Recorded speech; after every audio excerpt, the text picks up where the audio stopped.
Hello, hello. It is time for the Black Belt Newscast. We are live. I'm Cindy Fisher, and I'm the publisher. I'm Todd Prater, staff writer. So I'm in Dallas County on the Alabama River, and it has been a super busy Friday. There's some schools that are out in our area today, and today was River Day, and it's been buzz, buzz, buzz, buzz, buzz. Boats going by.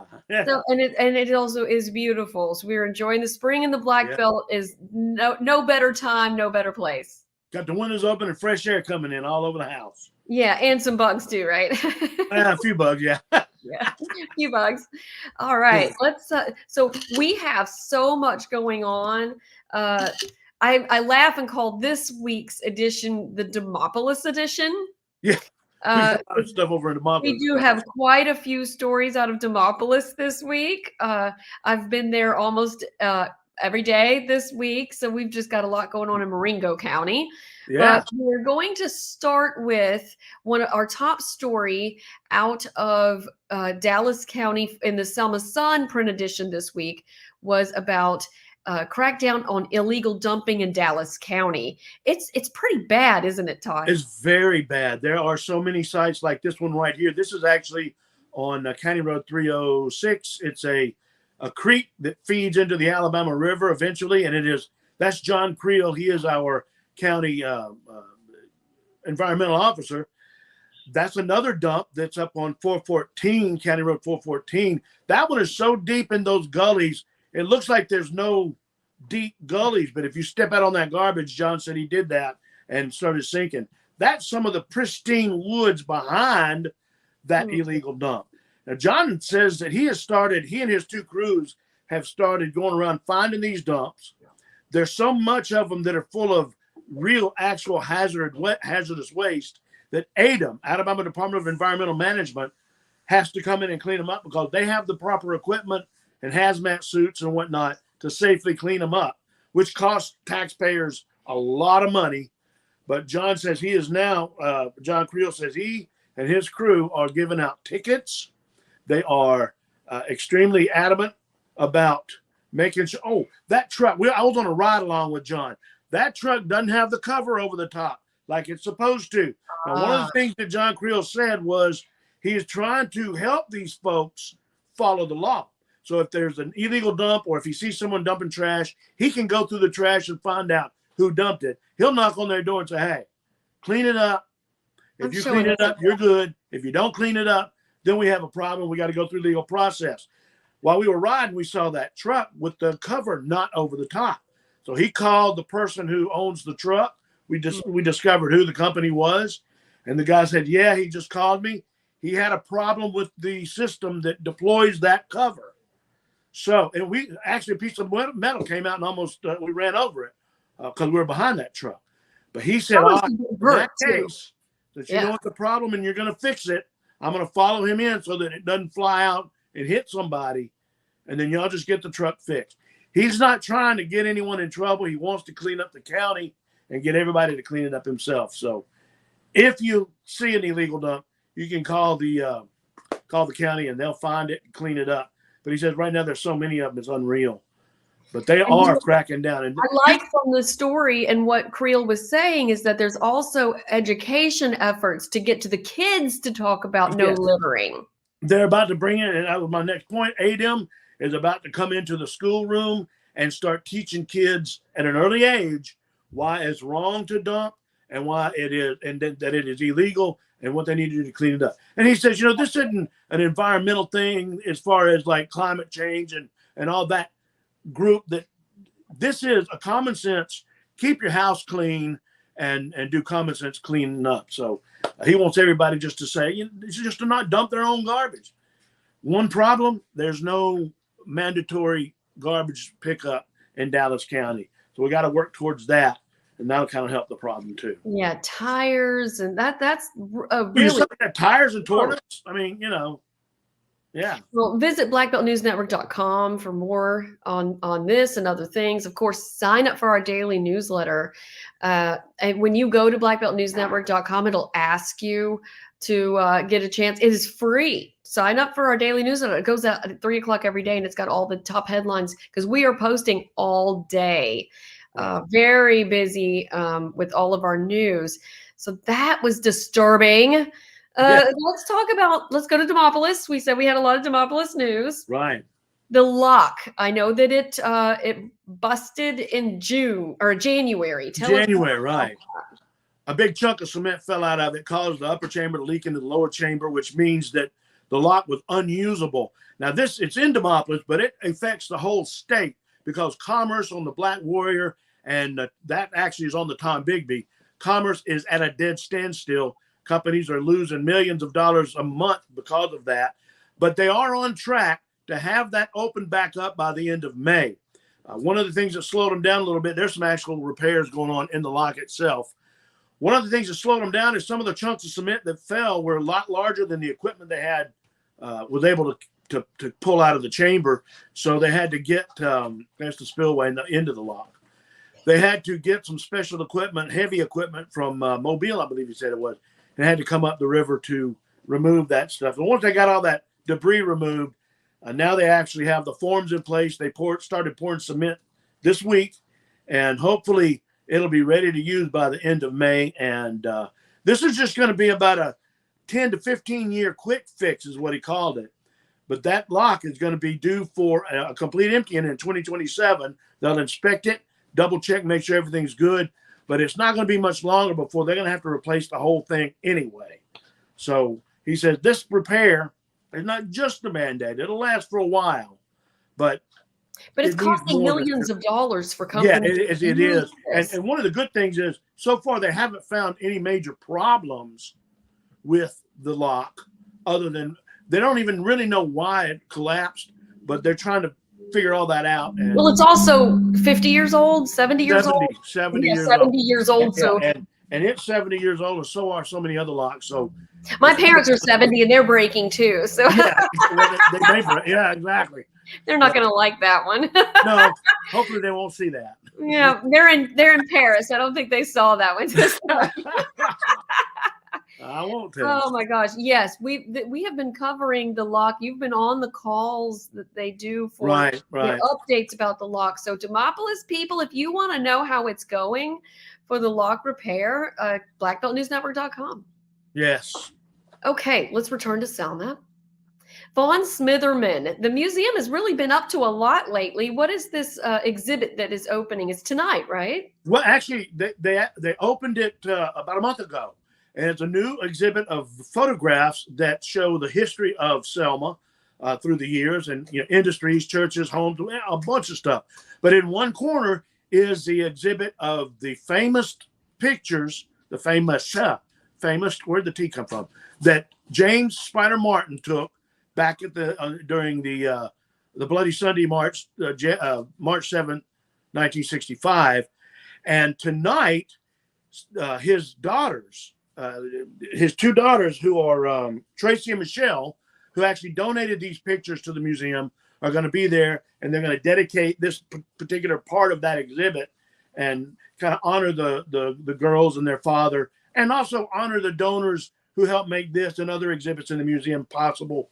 So that's going on tonight at 6 o'clock. So awesome. I love these. I have seen these pictures growing up. They're really, and when you see them big like that, because you always see them in the newspaper. Yeah. When you see them big like that, so impactful. They are amazing. So and this is what Selma is. This gives us our history. Now, Vaughan Smitherman is actually at the end of Alabama Avenue, which is very close to where the Interpretive Center is being redone in Selma, and even Tabernacle Baptist Historic. They have some of the exhibits from the Interpretive Center that's closed for the moment until March 2025. Next year is the 60th, because that was in 1965, and lots of plans being made and talking about a year ahead about what we are going to do to celebrate, honor, commemorate. And there is a celebration because the Voting Rights Act came out of all of those activities. That was not easy for the people here. And we have so many foot soldiers that still live here. So many we've done some stories on that have been impacted by the tornado because we all still live here.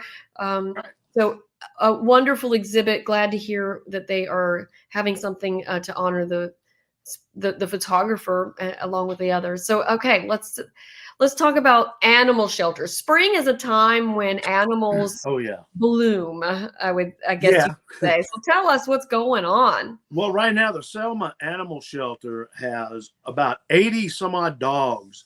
And there's such a problem with them being overcrowded that a group called Best Friends, it's a national group that helps animal shelters around the country that are overcrowded to adopt out their dogs and find them forever homes. Right now, they are eating the cost for the next week or so, up through the 26th of this month. The Best Friends is eating the cost of the adoption fee. So if you want an animal, if you want a dog or cat, then you can go to the Dallas County Animal Shelter right now and get it for free. You go and play with them and figure out which one you want. Then they will take that particular animal you've chosen. They'll take them to the Selma Animal Hospital to get them all their vaccinations, get them fixed, get them all taken care of. Then you go to the Selma Animal Hospital and take home your new puppy and your new pet. And they've got dogs of, young ones and older ones, puppies, adults, and cats too. So they're asking folks from all over to please come and give some of these home. That poor little German Shepherd right there, so frightened. They're just, a lot of these animals are terrified because they've been found, they've been mistreated. Some of them, they've been, out in there've been strays. Yeah. It's just, they need people that are going to love them and hold them and take care of them. Those puppies were so cute. Oh, no. Now, this would be a dangerous trip to make if you love animals. Well, take them all home. I was in the middle of doing some other stuff, and I sent my wife. I sent Sarah. Oh no, that's not that German Shepherd. She said, "Can we bring him home?" I said, "We got to." She would. But she would. Guys, I love them. I want to bring them all home. Cats too. Let's talk about Rooster Day last weekend. Go back to Demopolis. I had so much fun. This is my second year in a row to go to Rooster Day, which I think is just such a great event that's the jazz band. They have their own jazz band. And I play flute, but I don't know how much fun it would be to have a classical flutist in there. But, love Demopolis Rooster Day. And they have a petting zoo and they have vendors. So we ate barbecue and got to visit Mustard Seed because I really love that store. I love that place. And they have cornhole and bouncy houses. And it's just affordable, fun day. This is for the Marengo County Historical Society. And Rooster Day was because they actually had an event. I think it was about 100 years ago in the early 1900s. 1901. They had roosters that they, see, there's where they sold roosters to raise money for a bridge. Mm-hmm. They needed other funding too, but. Yeah, that actually just jump-started the fund to build the Rooster Bridge between Marengo and Sumter County over the Tombigbee River. And every bridge that has, because they get old after a while, they have to replace them. But every incarnation has been called the Rooster Bridge because of that 1901 rooster sale. And people from Hollywood and all over the country were sending roosters to be sold. I think that's great. I love that big story. Deal, So, had a really great time. And, of course, what did we do last weekend in Demopolis? We also camped. Rooster Day. We went to Fosque Creek Park, which is an Army Corps of Engineers park, and we did our second installment of camping in the Black Belt. Yeah. I was in my camper and from Camper Kingdom in Meridian. And good. 28 foot. It was so sweet. I had a bathroom and you didn't. I know. I had to walk to in the middle of the night. You got to get in your car and drive to the bathroom. I have a big respect for folks who grew up without houses now. My little 13-foot trailer doesn't have a bathroom in it. Yeah. We'll see those videos soon. I've already started. Yes, we are Yeah, really looking forward to unveiling that with our sponsors. Yeah. If you want to be a sponsor, send us an email, news@blackbeltnewsnetwork.com. Be a part of our Camping in the Black Belt. If you've got your own tips that you want to add to Camping in the Black Belt, we plan to go to Roland Cooper, and we also are planning to go east because we have a sponsor that wants us to go all the way through the Black Belt. So stay tuned for that. As we get going on this latest segment. We've done some recipe videos on our YouTube channel. If you go to Food for the Soul, and this Camping in the Black Belt is our latest adventure. Oh, I can't wait. Okay. I'm ready to do more. I know, me too. I went to Demopolis Country Club this morning for the Rotary Club of Demopolis had their golf tournament, and this is their 51st annual, and it's raises money for ASCA, which is a leadership camp for teenagers, and also for the local charities. Does this have sound? This is the 51st annual Rotary Charity Golf Tournament. This is our biggest local fundraiser for Rotary. We fund Camp ASCA and all of our local charities. Generally, we raise between $8,000 and $12,000 in this event. And we're at the Demopolis Country Club, and 51 years of doing it here. I think so. I think it's been 51 all at Country Club. We've actually done 2 this year as my term as president. We did it in the fall. We moved in the fall in the COVID year, but it's a spring tournament. It needed to come back to the spring, so we're really pulling 2 of them off this year. Are you going to do another one in the fall? No. No, so we moved it back to the spring. We'll just keep it at that. What else does... Yeah, so you know what? That's Sean Parker, and he's the president of Rotary this year. I'm president of Selma Rotary starting in July, and he and I met at a district event, which is really great. And the nice thing is doing an annual event. They know they can raise money. $8,000 to $12,000 is pretty darn good. The Selma Rotary, we have done many different things from pork butts and things like that, but that's pretty successful. They had door prizes and huge attendance. I took a bunch of pictures, so we'll have a story on blackbeltnewsnetwork.com, of course. So check that out. But we had a really great day and the best weather for it. Good deal. And speaking of golf tournament, I want to throw this in real quickly. Every October in Selma is the George Evans Foundation has their fundraising golf tournament, and they take that money and do a special day for special needs kids at the George Evans Center in Selma. That is coming up in the next. We're going to have a story on it soon. It's coming up the 26th of this month, and it'll be at the George Evans Center. And of course, they'll actually bring all the kids from the schools to the center. They'll have bouncy houses and food and all kind of entertainment for all the special needs kids. I got to talk with Miss Jeannie Evans, and she said, which is Mayor Evans' wife, the late Mayor Evans, and she said that the kids absolutely love it. There wasn't anything for special needs kids in Dallas County, and so they started this. It's been going on for it'll be in the story how many years, but it's something fun for them, and it is funded by a golf tournament also. So those, if you're a golfer and you see somebody saying, "Hey, come play in our charity golf tournament," and that's at the Selma Country Club. Good things. Yeah. So tell us, Mark Curl Barbecue. Tell us about that real quick. Yeah, that's coming up down in Camden. Actually, at 5:00 this evening is the first portion of it. And it goes 5 until there's going to be live music and whatnot. Tomorrow's the actual barbecue cook-off, the contest.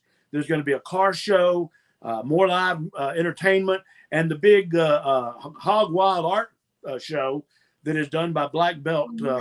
Art treasures. So I have friends there. In downtown Camden. It starts at the courthouse square, but it goes all over Camden. Oh, that's wonderful. It starts at 8 in the morning. 9 in the morning. Camden, they know how to do an event.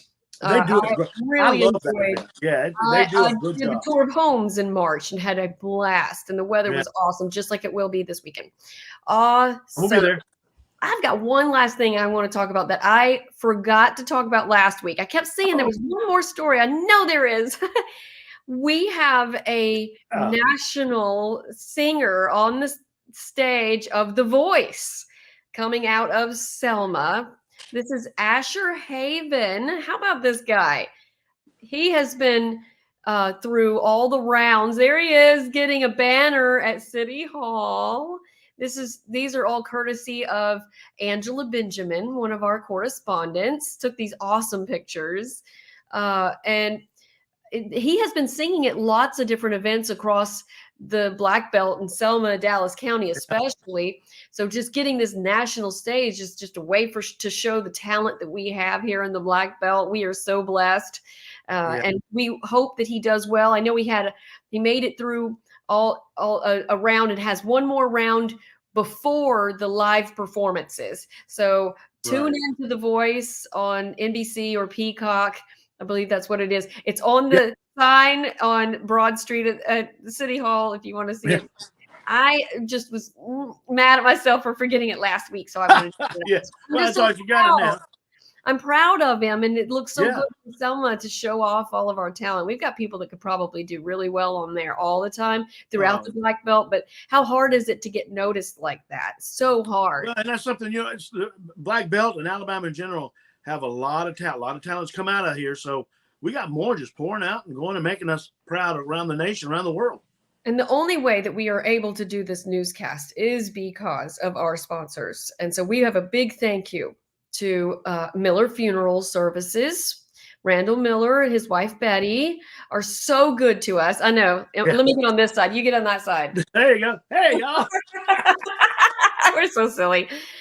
We appreciate the Millers so much. They support a lot in the community, not just us, but they are also an advertiser with the Selma Sun. And we just appreciate everything they do for us. And, if you want to be a sponsor, let me get to that. Just send us your information to news@blackbeltnewsnetwork.com and make sure to follow us on Facebook, Instagram. We are on TikTok, which is really fun. Yeah, I'm learning that. And then, of course, YouTube. We have so many videos on YouTube that some of them, I've got one on there that's got 30 or 40,000 views from football season out of Wilcox County. So go check that one out and become 30,001. And Todd has a lot of great interviews for center stages that we do, sitting down, press and play, and just talking to folks. So it's really fun and interesting. Or YouTube. And if you want to be interviewed, do an interview with us. Let us know what you've got going on. Otherwise, busy time of year. May is coming up. We will see you guys next week. So stay tuned for the next edition. Y'all have a great week. Thank you.